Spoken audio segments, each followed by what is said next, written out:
I like Bitcoin and I cannot lie.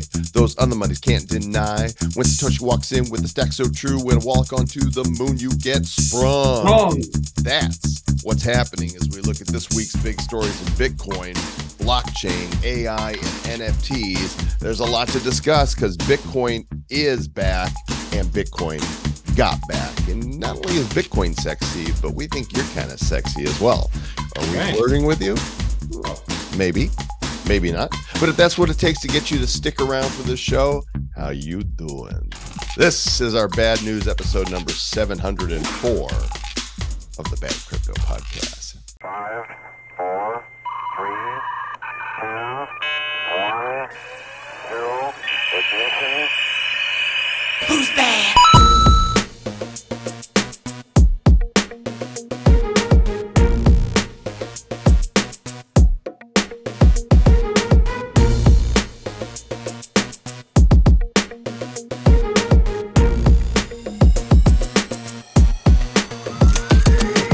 Hey, sexy, how are you?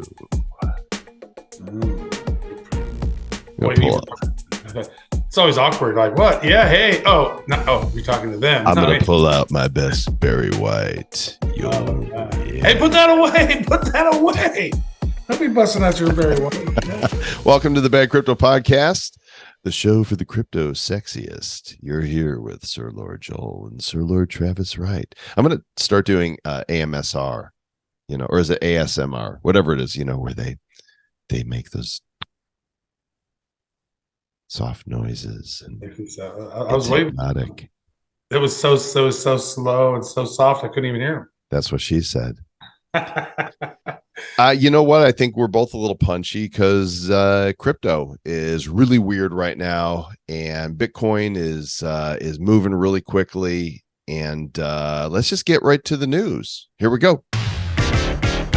Reminiscent of times gone by, the timestamp is the 5th of December, 2023, 3:08 p.m. Atlantic Standard Time. The crypto market cap, $1.6 trillion, which I believe is close to half of the all-time high, somewhere around that.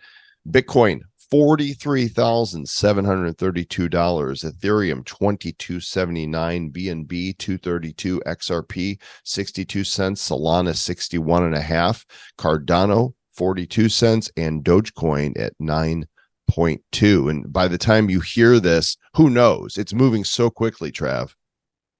Yeah, I mean, I think we saw earlier Bitcoin hit 44,000, if I'm not mistaken, all-time high today. Looks like it's touched base on that. Again, the all-time high is $69,044. I'm really upset though that it didn't hit $69,420.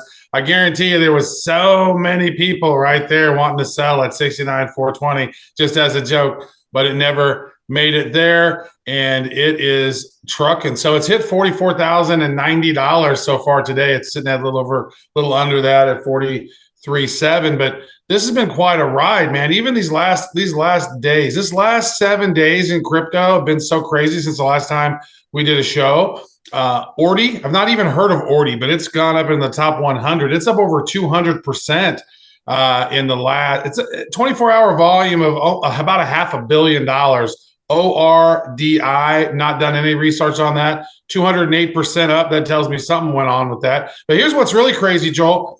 Terra Luna, LUNC, Terra Luna Classic is up on a tear this week. It's up 90% right now over the last 7 days. And even UST, the other one that USDT, or not that one, the other one that they had a weird one, UTD, something.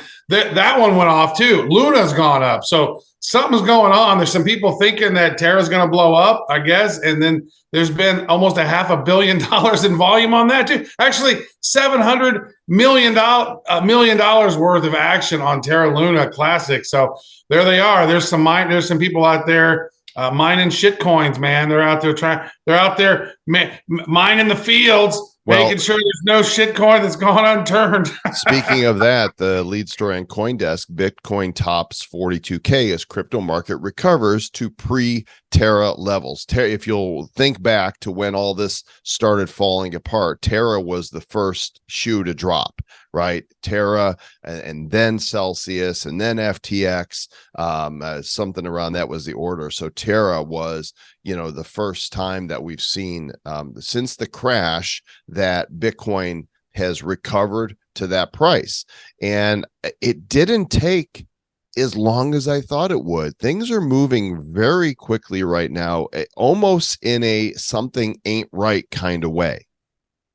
It's really weird. So if we're looking at the last halving, Joel, remember the last halving was really interesting too because of COVID, right? So if we were sitting here, we'd be sitting right now at 2000 in the December 2019. Looking at that from December 2019 to March 2020. In March 2020, Bitcoin went all the way down to $3,800, right? Like it went way down as everything stopped in the global economy.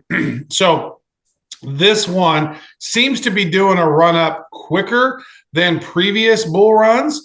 But then again, never before have we had this kind of inflation and just printing of money like we have, and we've never had this much US debt. So keep in mind, a lot of times, folks, when Bitcoin and some of these cryptos are tearing off like they are, it's not because they're so valuable right now. It's because the dollar is becoming less and less, handy to hold on to. A lot of people out there aren't wanting to hold on to their dollars, and we're talking worldwide. Now, a lot of countries don't even have to buy dollars before they're buying oil anymore. Right. So that's changing the game too. And so people are needing less dollars. There's more dollars in circulation. And so we're coming to, man, it looks like there's these two high-speed trains just flying at each other, Joel. We don't know exactly when they're going to pop into each other, but it looks almost inevitable. Just like we thought Bitcoin was going to go higher at 69, and nobody then saw all the black swan events take place that happened. There's things that are happening now that you can't go back in the timeline of Bitcoin and say the world has looked like this before. And I just picked up on this story on Cointelegraph where they're saying, it could be orchestrated, choreographed by whales, the moves that we're seeing right now. But what's most interesting to me, if you scroll down this article, which is in the show notes at badco.in/704, is this particular chart right here, where you can see the bottom each time, 2015, 2019, 2022, and you could look what happens after. Every time it goes to that bottom, we go back up here, comes down a little bit from this spot here where the flag is, just a little bit, and then all-time highs. Well, here we are. Here's the bottom. We're creeping up towards that flag line right here. And this is the black swan, the COVID crash right here in 2020. Now, what would have happened if we didn't see that COVID crash? Well, look what happened in 2015 after that bottom in 2015. So right there, that didn't even have much of a dip at all when it had its little flag. No, you're right. So maybe we won't have a big flag this time just because we don't have a black swan event. But who knows? We could have multiple black swan events. I'm not sure. We don't know exactly what's going to happen. But, with COVID being an anomaly in 2020, then the flag here could literally be like the one we had in the previous cycle, and it just kind of a little blip, and it just keeps on trucking. Maybe we already had the little flag right there. Look right here, Trev. This is where, in 21, 22, Terra, Celsius, FTX, all that happened right here. Was it destined to come back down to this line, even regardless of what happened with those markets and exchanges? Because they send it down. It always has. It's always done that. Right. So maybe it's just part of the thing of getting a lot of, shysters out of the space. Right. Because it's like there's a whole lot of potential to make a lot of money in this space. And so it brings out, in some cases, the worst of humanity in some cases. Right. Whenever they're in charge. I mean, hell, look, CZ even got he had to step down from CEO. Now, I'm not saying he was nefarious, but, they said he did something. Right. So it's weird. But I always liked CZ. So to me, it's almost like, wow, who's the daddies now in crypto, right? Is it the guy from Coinbase, Brian Armstrong? Like, is it the Gemini dudes? Is it the Winklevi? Dude, it's us. We're missing our daddies now, and no, it's us. We're the daddies.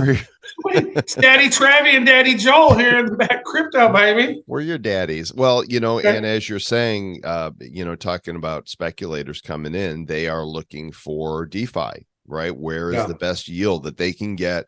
What's the best shit coin? What are the meme coins? Where are people locking up money right now to be able to pull in crazy, mad TVL? And so what we're seeing right here, total volume locked in DeFi has gained more than $15 billion in the last 6 weeks, including many Solana-based products, which is really surprising to me, the amount of faith that people are putting in to Solana. Is there a more popular chain that has failed as much as Solana has failed in terms of the technology?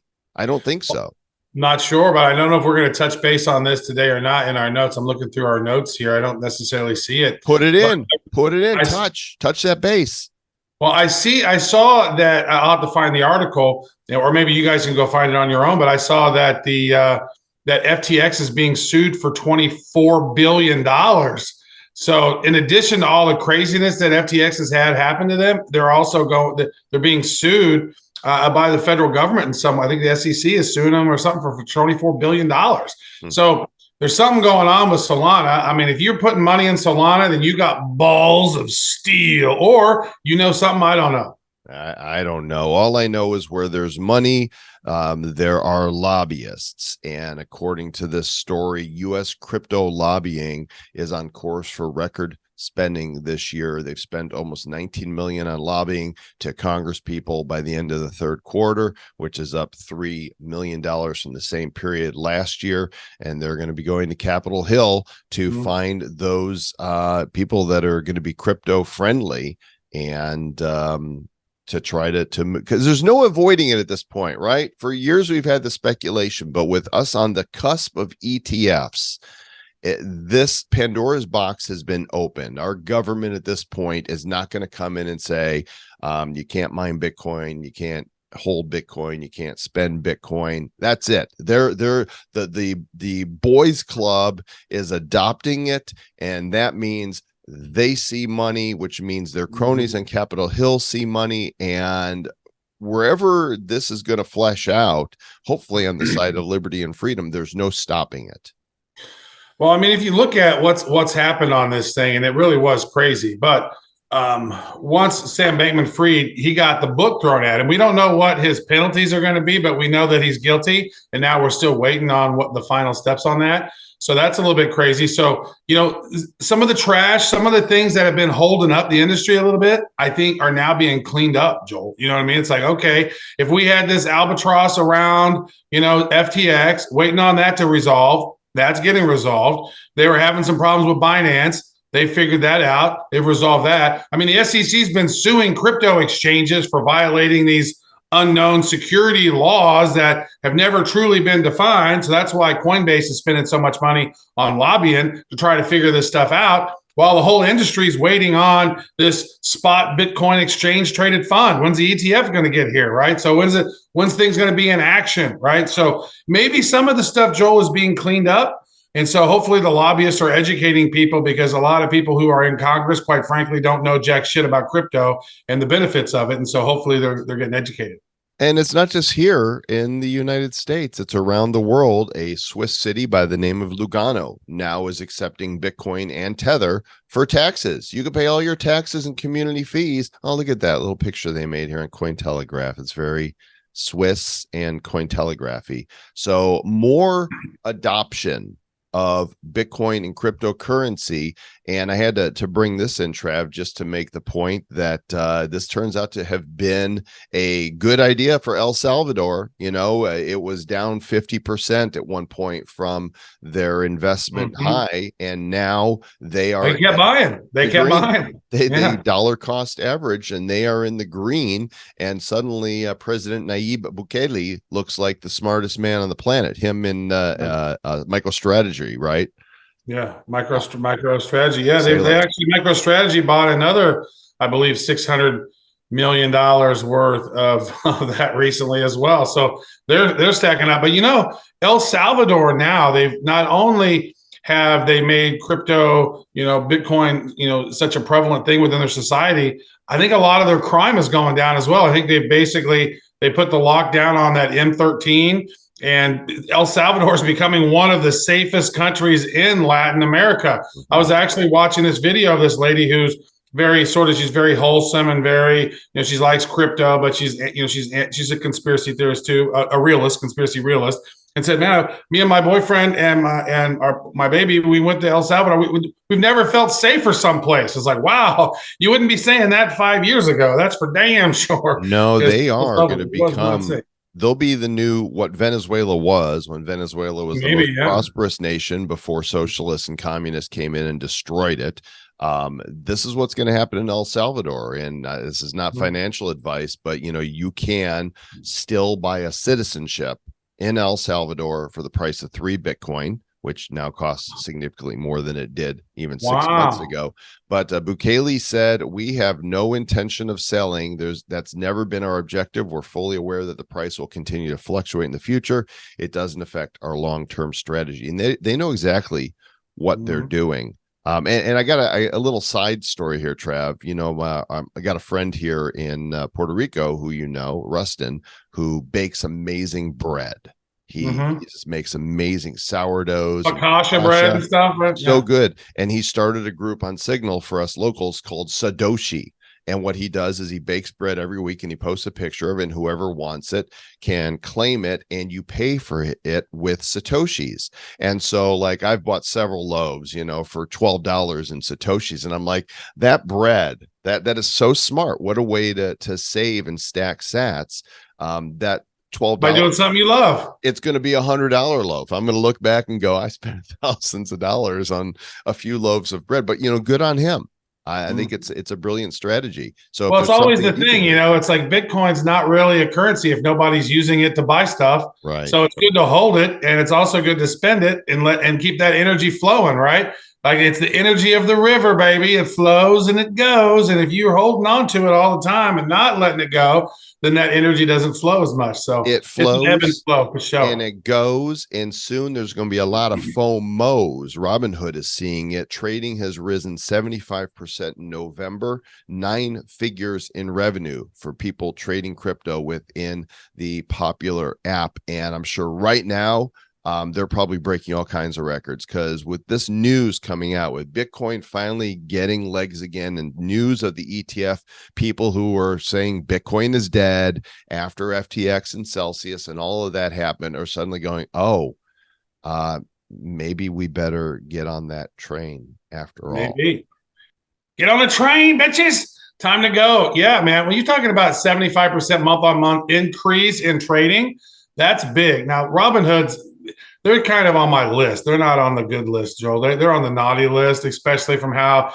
they did everybody dirty during the game stonks, right? And so I'm not a big fan of that. But it just shows that these are the people who are trading on Robinhood. They're the ones that they want to open their app, they want to buy some crypto. They're not necessarily advanced crypto users, but a bigger amount of people are starting to see it. And now we're going to get to that point. If this bull run keeps going, we're going to start seeing where these tokens, some token that just, maybe hasn't done much yet, like at least how it was last time, where, you buy into this one token, boom, it just goes up a ridiculous amount. You're like, what? How did this go up 250x, right? So it's almost going to be like time to start listening. You want to go start tuning into Bad Crypto more often, because we're going to be doing at least one show, maybe 2 shows as the space gets more warmed up again, and talking about these things that we're learning and interviewing and talking to great people. So hopefully we can find some of those big tokens, but more than anything, make sure that you're at least, not financial advice, but stacking some sats, maybe getting some Ethereum, maybe getting some Doge, because it seems like Doge is going to be doing something with X, right? Twitter's doing something with that. They're figuring that out. Wait, do we know that? Because I know he was talking about doing, there'd be some sort of crypto, but do we know that it's Doge, or are they? We don't know. It's just one of those things. But I mean, I look at this, Joel. If Doge made it to 75 cents during the last bull run, and Doge is 9 cents now, it just seems like not financial advice, but I bought a little bit of Doge because I'm like, okay, well, let's go. This will probably hit at least all-time high on Doge too, because you know how people are with the internet communities and things. So we'll just see. I would just say make sure you get the solid ones you know and you love, and then play with some of the other ones, but don't play with a lot of your long-term investments on some of those other ones. Just have some fun with it. Look at this, Trav. The Bitcoin market cap has overtaken Berkshire Hathaway. Wow. The market cap. Bitcoin is now the 10th biggest asset by market cap, following Meta and Nvidia. Let's see if there's a chart. Here's the chart right here. Gold is the biggest market cap. 14 trillion gold, huh? Wow. Apple, Microsoft, Saudi Aramco, I'm assuming that's oil. Yep. Alphabet / Google, Amazon, silver, Nvidia, Meta, and then Bitcoin. And there's Berkshire Hathaway right there. So that's a huge market cap. And pretty soon, that rat poison did pretty good, huh, Joel? That rat poison did really well. And I'm really curious if we go back to CoinGecko right now and we look at the market cap, 857 billion at this very moment, and that means at this moment it's past Meta.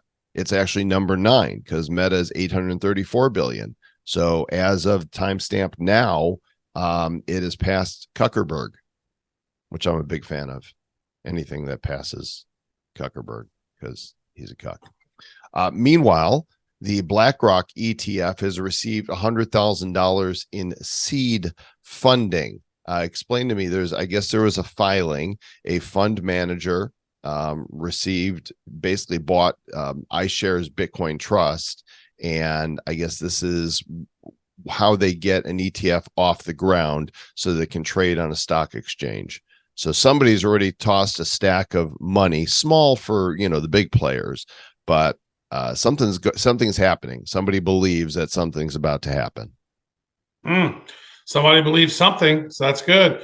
Well, I mean, realistically, when the ETFs start popping off and people are able to put money in that, we're going to see something that probably like gold and silver had happen to them. I don't want that fake paper gold and fake paper silver, and I don't want fake paper Bitcoin. I don't want fake paper Ethereum. But because in the long term, it seems to me that even though the total value of gold is 14 trillion, that seems like it's probably repressed a little bit. It's like it should be higher, right? It seems to me that the price of gold being it actually passed its all-time high this week too, $2,100 or something. It's closing in on that, but it's at its all-time high. It should be probably higher. If there is